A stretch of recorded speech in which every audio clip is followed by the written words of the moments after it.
Hello guys, আসসালামু আলাইকুম। আপনারা সবাই কেমন আছেন? আশা করছি সবাই খুব ভালো আছেন। আলহামদুলিল্লাহ, আল্লাহর রহমতে আমিও খুব ভালো আছি। তো চলে এলাম স্পেশাল একটা রেসিপি নিয়ে। তো প্রথমেই দেখিয়ে দিলাম যে কী রান্না নিয়ে চলে এসেছি আমি। তো মাংসের সাথে হাড় মানাতে এই রেসিপিটা কিন্তু যথেষ্ট। তো আমি আজকে একটু বড় চিংড়ি দিয়ে বানাবো খুবই সহজে অনুষ্ঠান বাড়ির সাথে পটল চিংড়ির রেসিপি। তো দেখুন, আমি আর বেশি দেখাচ্ছি না, অনেকটা বড় হয়ে যাবে, তার জন্য আমি একেবারেই রান্নাতেই শুরু করে দিচ্ছি। তো প্রথমে আমি একটা কড়া বসিয়ে দিয়েছি, তেলটা খুব ভালোভাবে গরম করে নিচ্ছি আমি। তারপরে দেখুন, এরকম খুন্তির সাহায্যে আমি একটু সাইডটা দিয়ে দিচ্ছি। তো খুব ভালোভাবে তেলটাকে গরম করে নিতে হবে। তো দেখুন, আমি যতটা পরিমাণের বানাবো, আলু আর এখানে নিয়ে নিয়েছি পটল, ডুমো ডুমো করে কেটে নিয়েছি। তো আমি আলু আর পটলটা আমি একসঙ্গেই ভেজে নেব, যেহেতু খুবই অল্প পরিমাণের বানাবো আমি, তার জন্য আমি আর আলাদা করে ভাজছি না। তো একসঙ্গেই আমি একটু ভেজে নেব, তার জন্য তেলটা আমি খুব ভালোভাবে গরম করতে বসিয়ে দিয়েছি। তো দেখুন, আলু আর পটলগুলো আমি এবার তেলের মধ্যে দিয়ে দেবো।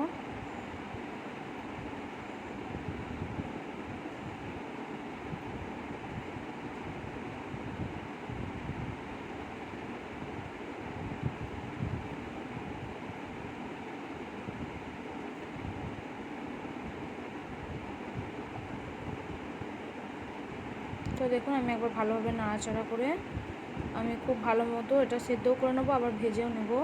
একটু ঢাকনা চাপা দিয়ে একটু লাল করে ভেজে নেব আমি।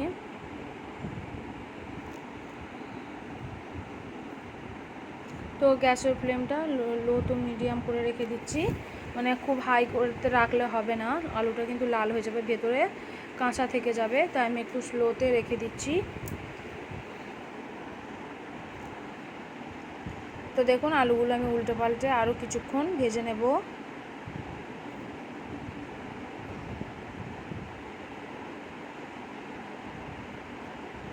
তো এখানে দেখুন, আমি বড় সাইজের চিংড়ি মাছগুলো ভালোভাবে পরিষ্কার করে নিয়েছি। তো দেখুন, অনেকটাই বড় ছিল। লবণ আর হলুদ মাখিয়ে রেখে দিচ্ছি আমি। তো আমি খুব বেশি ভাজবো না। তো আলুগুলো দেখুন ভাজা হয়ে গেছে আর সুন্দরভাবে সেদ্ধ হয়ে গেছে, তাই আমি আলুগুলোই আগে তুলে নেব, পটল এখন নেব না। পটলটা আরেকটু লাল করে ভেজে নিচ্ছি।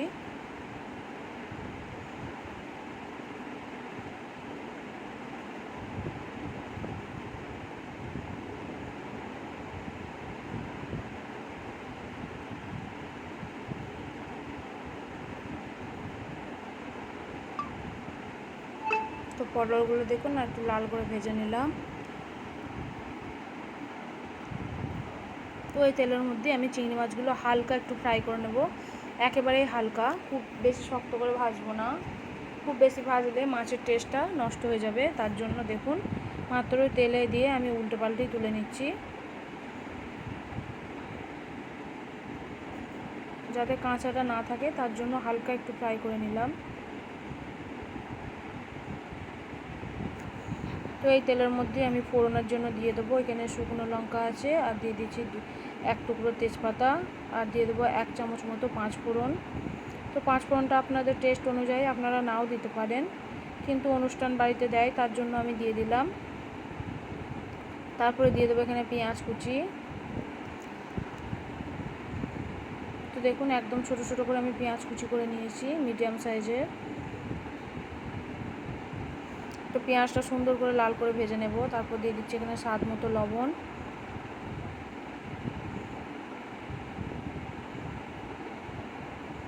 তো লবণটা দিয়ে দেখুন খুব সুন্দরভাবে কষিয়ে নিচ্ছি আমি।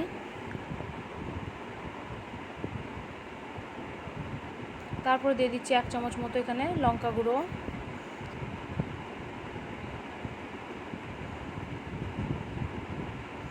তো পেঁয়াজটা দেখুন একদমই সুন্দর করে ভেজে নিয়েছি। তো 1 চামচের বেশি আমি এখানে রসুন বাটা আর আদা বাটার পরিমাণটা একটু কম, রসুন বাটাটা একটু বেশি আছে। তো দিয়ে খুব ভালোভাবে কষিয়ে নিচ্ছি।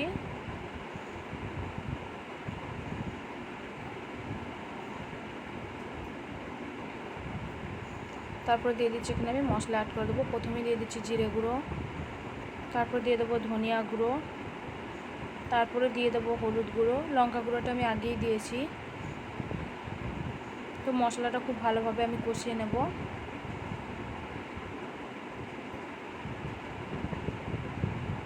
যাতে কাঁচা গন্ধটা না থাকে। তো সুন্দরভাবে কষিয়ে নিয়েছি, তো তেল ছেড়ে দিয়েছি দেখুন। এখানে একটা মিডিয়াম সাইজের টমেটো, আমি একটাই টমেটো দিয়েছি পেস্ট করে, খুব বেশি টক হয়ে গেলে ভালো লাগবে না, তাই একদমই মিডিয়াম সাইজের একটা টমেটো আমি দিয়ে খুব ভালোভাবে আমি মশলার সঙ্গে কষিয়ে নিচ্ছি। তো মশলা থেকে দেখুন যখন এইরকম পরিমাণে তেল ছেড়ে আসবে তখন অল্প একটু ওই বাটিটায় ধোয়ায় আমি অল্প একটু পানি অ্যাড করব, দিয়ে ঢাকনা বন্ধ করে মশলাটাকে আমি একটু সেদ্ধ হওয়ার জন্য চাপা দিয়ে রেখে দেব।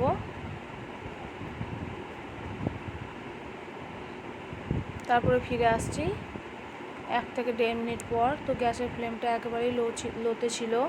তো দেখুন মশলাটা খুব ভালোভাবে আর একটু কষিয়ে নিচ্ছি। তারপর দিয়ে দেবো আধ ভাজা চিংড়ি মাছগুলো, যেগুলো হাফ ভেজে রেখেছিলাম আমি, সেই চিংড়ি মাছগুলো দিয়ে এবার খুব ভালো মতো আমি কষিয়ে নিচ্ছি দেখুন। তো মাশাআল্লাহ কালারটা দেখুন কতটা সুন্দর এসেছে। তো এখানে কাজু বাদাম আর পোস্ত আর সাদা তিল 3টে একসঙ্গে বেটে নিয়েছি আমি। তো আপনারা শুধু এত কিছুর পরিবর্তে শুধু পোস্ত বাটাও দিতে পারেন। তো আমি 3টে একসঙ্গে বেটে একদম মিহি করে বেটে নিয়েছি। তো এখানে আমি বাকি ভেজে রাখা আলু আর পটলগুলো এবার দিয়ে দেবো।